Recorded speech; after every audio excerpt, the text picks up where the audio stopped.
Portal de Convênios. Todas as notícias sobre convênios e outros acordos na administração pública.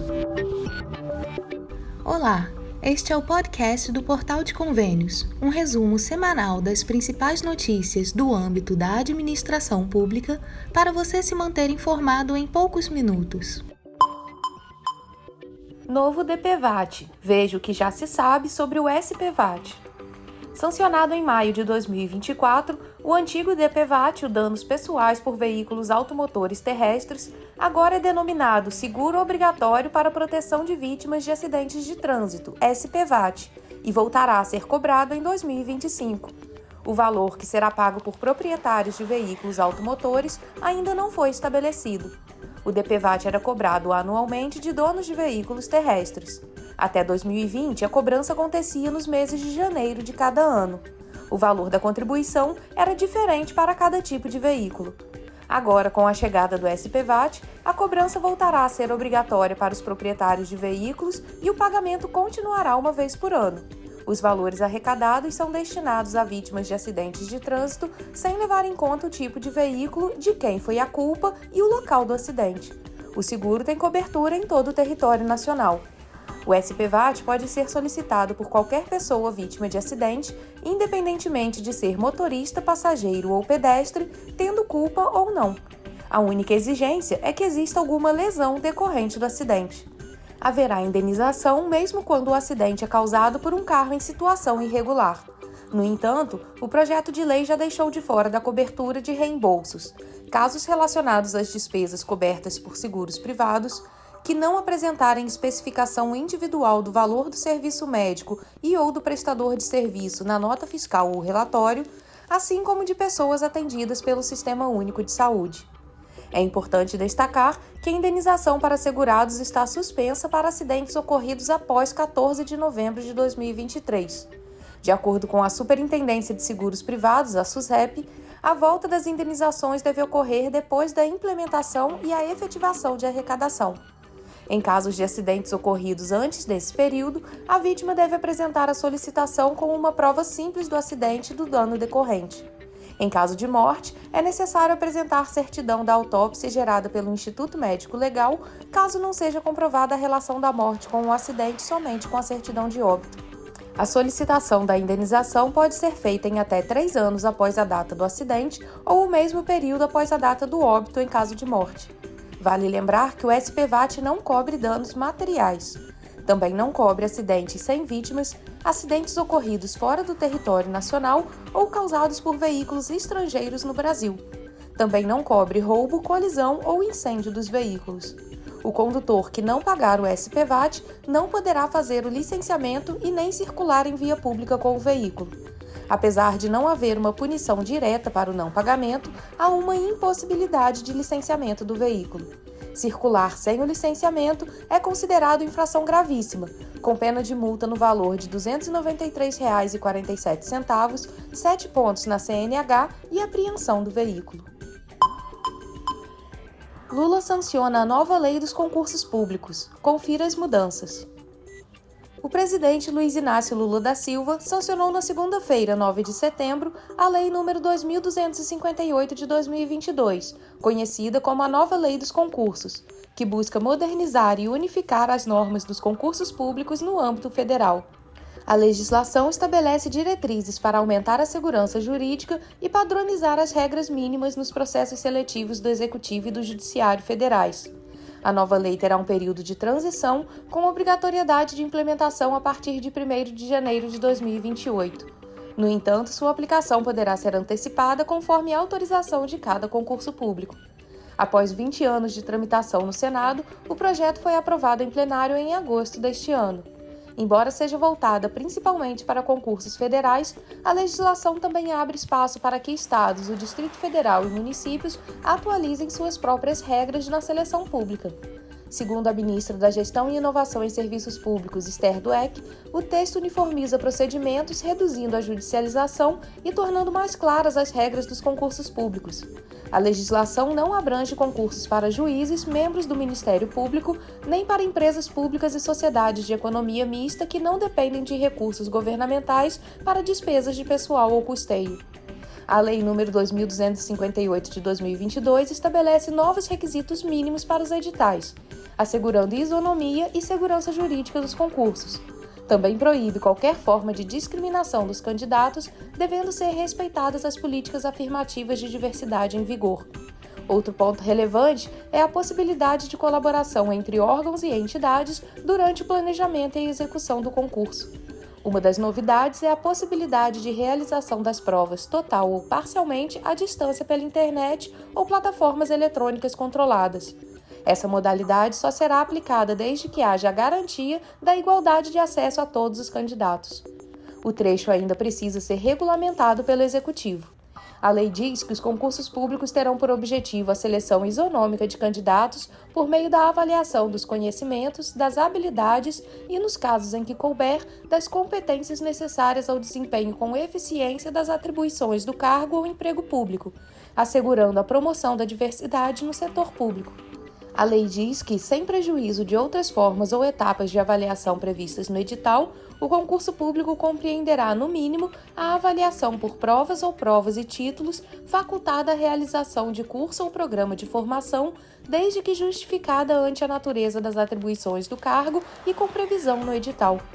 A legislação estabelece que a abertura de um concurso deverá ser motivada por evolução do quadro de pessoal nos últimos 5 anos e a estimativa das necessidades futuras em face das metas de desempenho institucional para os próximos 5 anos, denominação e quantidade dos postos a prover com descrição de suas atribuições, inexistência de concurso público anterior válido para os mesmos postos com candidato aprovado e não nomeado, adequação do provimento dos postos em face das necessidades e possibilidades de toda a administração pública e estimativa do impacto orçamentário financeiro.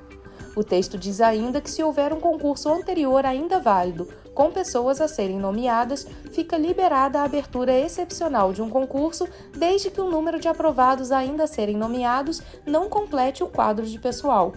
Estados e municípios poderão ter suas próprias normas para concursos. As provas poderão ser classificatórias, eliminatórias ou classificatórias e eliminatórias, independentemente do tipo dos critérios de avaliação. A lei estabelece que a avaliação dos conhecimentos será feita mediante provas escritas, objetivas ou dissertativas e provas orais que cubram conteúdos gerais ou específicos, por meio da avaliação de habilidades, com a elaboração de documentos e simulação de tarefas próprias do posto, bem como testes físicos compatíveis com suas atividades, e pela avaliação de competências, com avaliação psicológica, exame de rigidez mental ou teste psicotécnico conduzido por profissional habilitado nos termos da regulamentação específica. O edital deverá indicar de maneira clara para cada tipo de prova se a avaliação será de conhecimentos, habilidades ou competências, podendo ter ainda a combinação dessas avaliações em uma mesma prova ou etapa. A avaliação por títulos terá por base os conhecimentos, habilidades e competências necessários ao desempenho e terá caráter classificatório. O planejamento e a execução do concurso público poderão ser atribuídos à comissão organizadora interna ao órgão ou entidade, ou órgão ou entidade pública pertencente ao mesmo ente federativo, ou excepcionalmente a ente diverso, que seja especializado na seleção, na capacitação ou na avaliação de servidores ou empregados públicos. O texto diz ainda que o edital do concurso público deverá prever, no mínimo, a denominação e a quantidade dos postos a prover, com descrição de suas atribuições e dos conhecimentos, habilidades e competências necessários para as atividades a serem desempenhadas pelo servidor, vencimento inicial, com discriminação das parcelas que o compõem, os percentuais mínimos e máximos de vagas destinadas a pessoas com deficiência ou que se enquadrem nas hipóteses legais de ações afirmativas e de reparação histórica e as condições para a realização das provas por pessoas em situação especial. A realização de curso ou programa de formação é facultativa, ressalvada a disposição diversa em lei específica. Pela lei, o curso ou programa de formação poderá ser de caráter eliminatório, classificatório ou eliminatório e classificatório. Ele deverá introduzir os candidatos nas atividades do órgão ou ente, avaliando seu desempenho na execução de atribuições ligadas ao posto. A duração do programa será definida em regulamento ou no edital do concurso, devendo ter um mínimo de 1 mês e, salvo previsão diversa em lei específica, o máximo de 3 meses contados do início efetivo das atividades. Será considerado reprovado e, consequentemente, eliminado do concurso o candidato que não formalizar matrícula para o curso de formação dentro do prazo fixado pelo ato de convocação ou que não cumprir o mínimo de 85% de sua carga horária.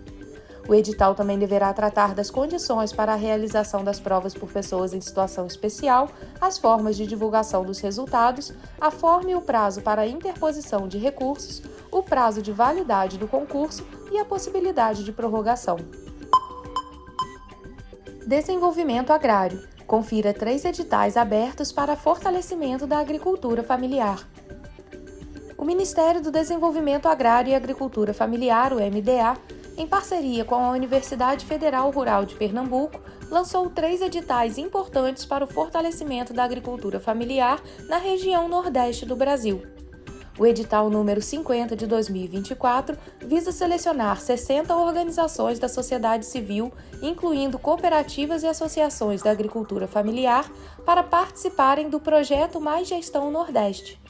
Este projeto de extensão, realizado pela Universidade Federal Rural de Pernambuco, em colaboração com o MDA, tem como meta implementar o Programa Nacional de Apoio à Qualificação da Gestão dos Empreendimentos da Agricultura Familiar, Mais Gestão. As organizações selecionadas receberão suporte para melhorar a gestão e ampliar o acesso aos mercados institucionais. O prazo de vigência do projeto é de 12 meses, com possibilidade de prorrogação. As ações serão desenvolvidas em 5 estados nordestinos, focando na capacitação e no fortalecimento dos empreendimentos locais. O edital de seleção número 48 de 2024 busca contratar 5 extensionistas rurais para atuar no Programa de Promoção e Fortalecimento de Cooperativas e Associações da Agricultura Familiar. Os profissionais selecionados terão a responsabilidade de prestar serviços de apoio técnico e desenvolvimento em campo, visando melhorar a gestão e a comercialização dos produtos da agricultura familiar. O contrato terá uma vigência de 5 meses, com possibilidade de prorrogação mediante termo aditivo. A contratação dos extensionistas é um passo fundamental para garantir a eficácia das ações previstas no programa, que visa ampliar o acesso dos empreendimentos aos mercados e fortalecer a estrutura das organizações de agricultura familiar nos estados de Alagoas, Ceará, Paraíba, Pernambuco e Sergipe. Já o edital de seleção número 49 de 2024 abre oportunidades para a contratação de 11 agentes de desenvolvimento local no âmbito do Programa de Promoção e Fortalecimento de Cooperativas e Associações da Agricultura Familiar. Esses profissionais serão responsáveis por implementar ações voltadas à comercialização e ao acesso aos mercados para a agricultura familiar, também nos estados de Alagoas, Ceará, Paraíba, Pernambuco e Sergipe. Os agentes de desenvolvimento local selecionados desempenharão um papel crucial no fortalecimento das organizações da agricultura familiar, proporcionando suporte técnico e estratégico para aprimorar sua integração aos mercados. O contrato terá a duração inicial de 5 meses, com a possibilidade de prorrogação conforme as necessidades do programa.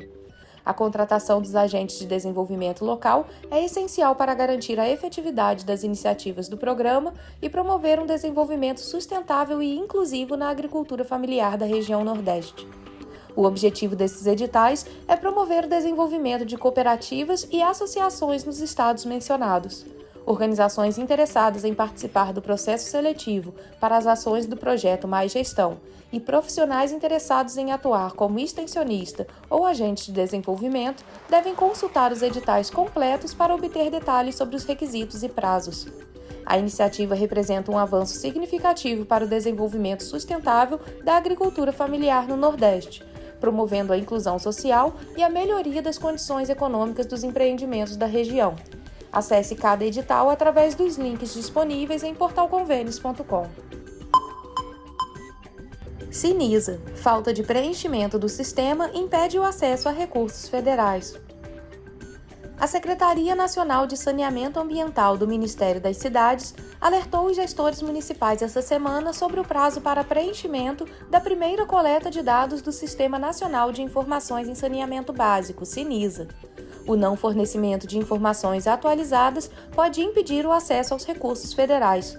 Segundo o comunicado emitido pela Secretaria, o SINISA estabelece diretrizes nacionais para o saneamento básico e precisa de uma série de informações para melhor mapear o cenário no país.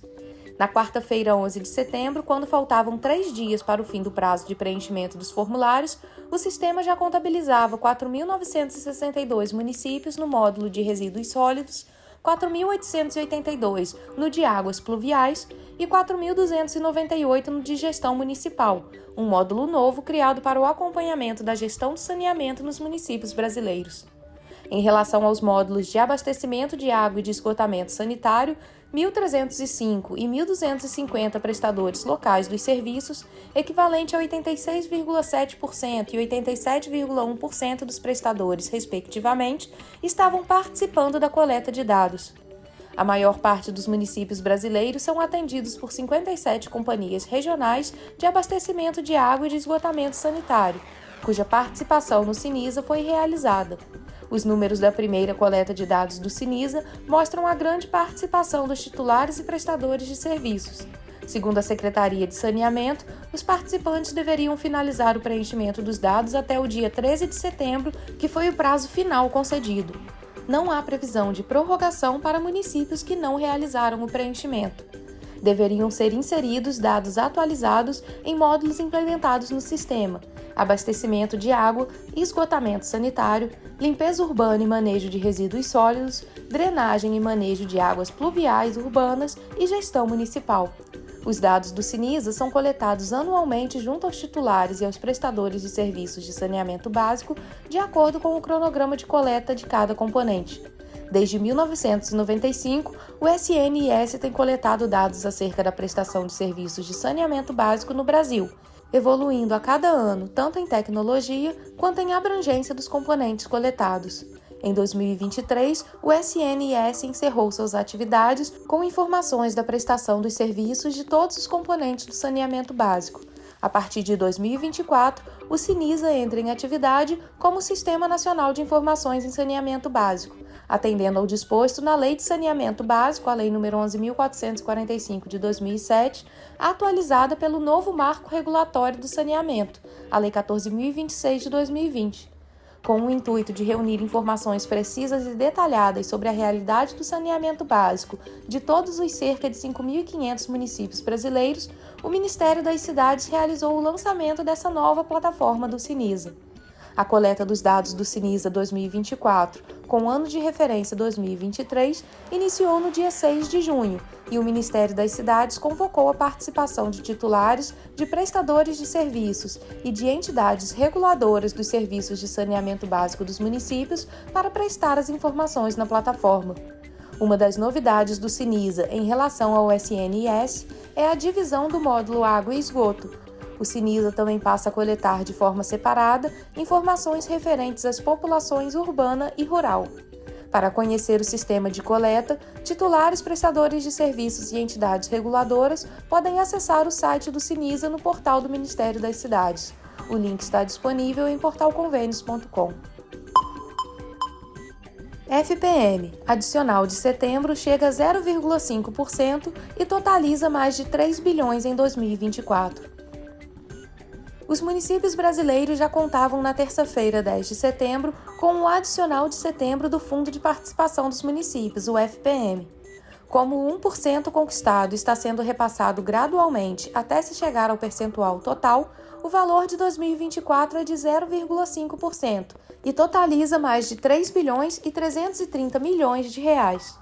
Vale ressaltar que no ano passado, o índice do adicional de setembro ainda estava em 0,25%. No entanto, para o mesmo mês de 2025, a previsão é de que o valor de 1% seja alcançado.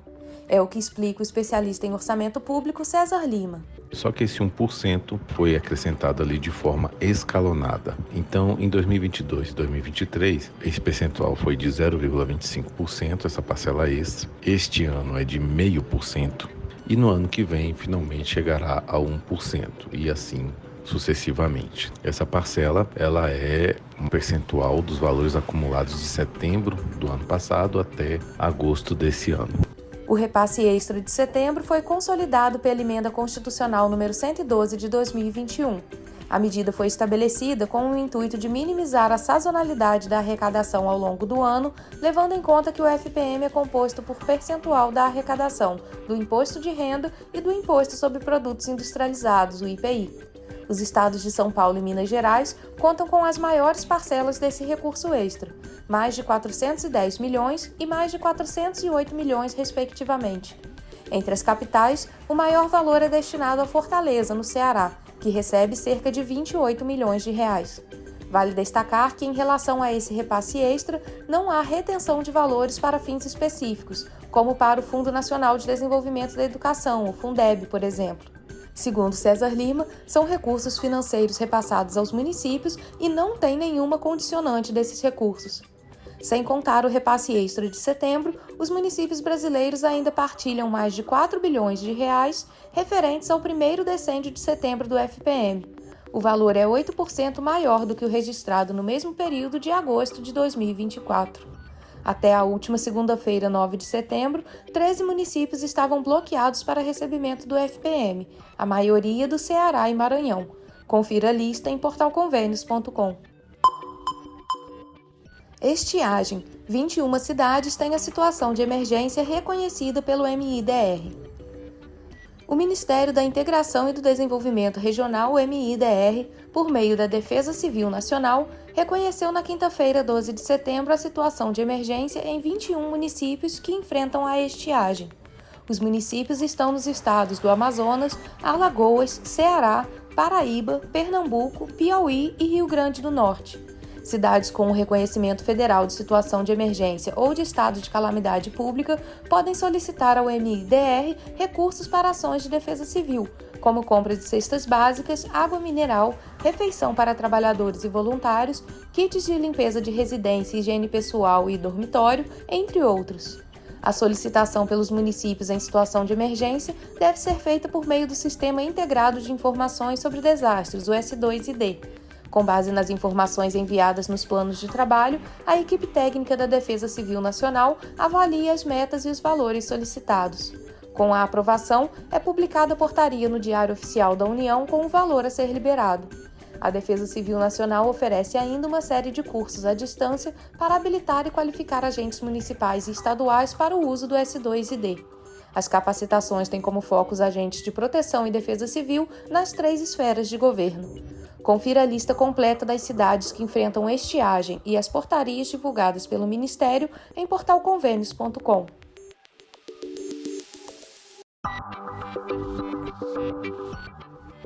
Você ouviu mais um podcast do Portal de Convênios, te atualizando sobre projetos, prazos e ações em administração pública.